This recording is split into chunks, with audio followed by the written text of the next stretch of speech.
Roman teapot. As a creative producer here at Getty, part of my job is to reflect on our content, and I noticed that one of our most watched videos is how to wear a Roman toga. Now, if you're watching this video and you're not already subscribed to us, my guess is you have a toga party coming up, or maybe you just think about the Roman Empire a lot. I hear that's pretty common lately. Either way, we are going to remake our classic toga video to show you not only how to wrap a toga the ancient Roman way, but how to actually make one for yourself. Since the Romans made togas out of wool, archaeologist and educator Janessa Reeves and I set off to find some sheep. One of the interesting things to me is how long they wore the toga for. 1,000 years? 1200. 1,200? And then around the time of, the Byzantine Empire rising, they were changing the way that they dressed. The emperors and the other elite figures were kind of the holdouts of the toga. I think about that in the way men were supposed to wear suits to work all the time, and now it's like business casual. That's a really good comparison. If you know the phrase, dress for the job you want, not the job that you have, the toga also kind of functioned in that aspirational way. I think I know what I'm wearing to work on Monday. So about how many yards or feet will we need in order to make the toga? If you're going to go all the way back, you need to start with raising sheep, shearing sheep, and then all of that gets brushed and spun into thread that then gets woven on the loom. What we're going for is an early Augustan toga. We're talking about 18 feet long, 10 feet wide, because it's going to get folded in half as we wrap it around ourselves. So that's a whole lot of sheep that we're looking at. Okay, just kidding about the whole sheep plan. Okay, so we're gonna go buy some fabric. We arrived at the downtown fabric district in Los Angeles to begin our search. Did you find one? No, it's not the right texture.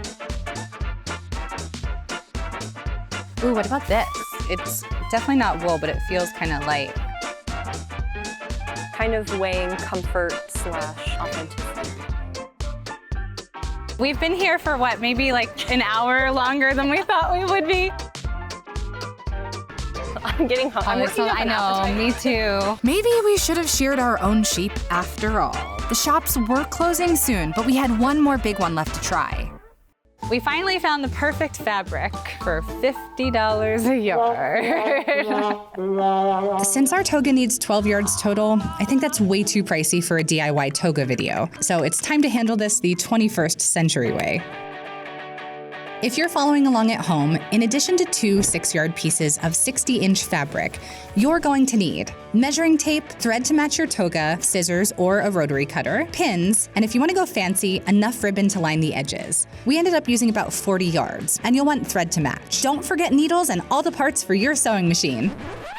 We went to sew, and we realized the sewing machine missing a piece. So unless we want to do 18 feet of sewing by hand, we've got to secure this piece. Let's try this again. Step 1.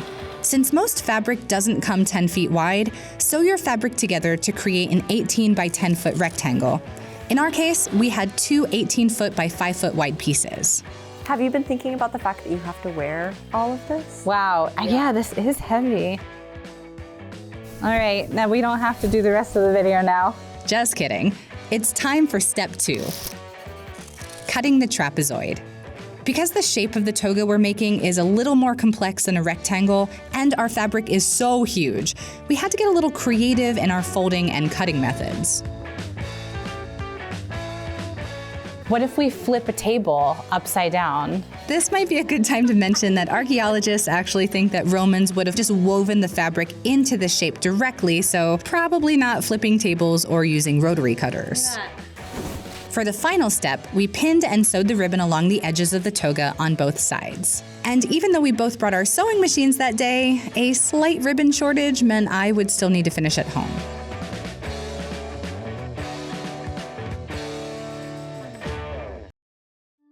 And lastly, Janessa wanted to give me a better idea of what we were hoping to achieve with the wrapping, so we took a little field trip to the villa's early Roman portraiture gallery.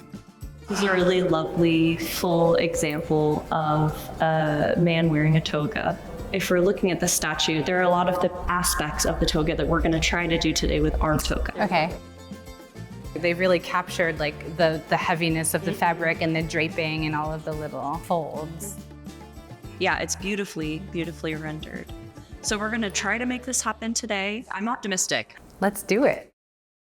Finally, after searching for the perfect fabric, fixing the sewing machine, and putting it all together, our toga was finished. All that was left was to try it on.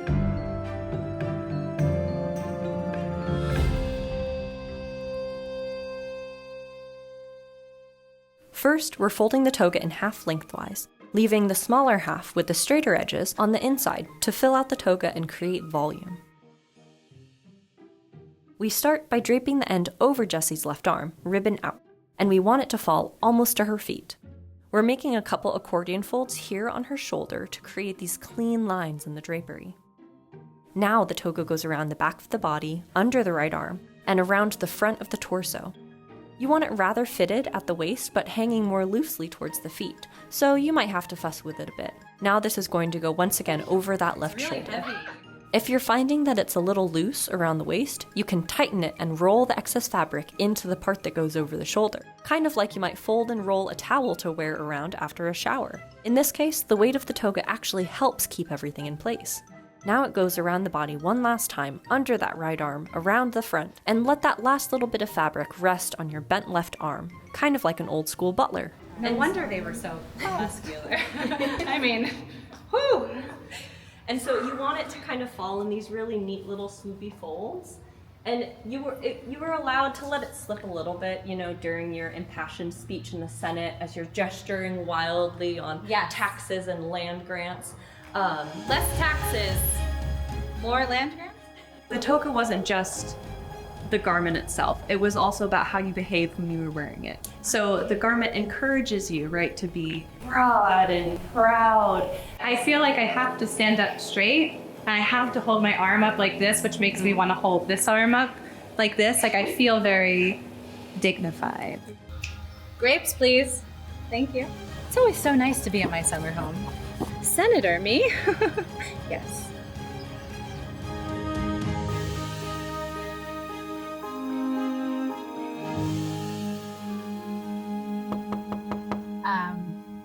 They say to dress for the job that you would like. And so I am here to ask you for a promotion, preferably senator.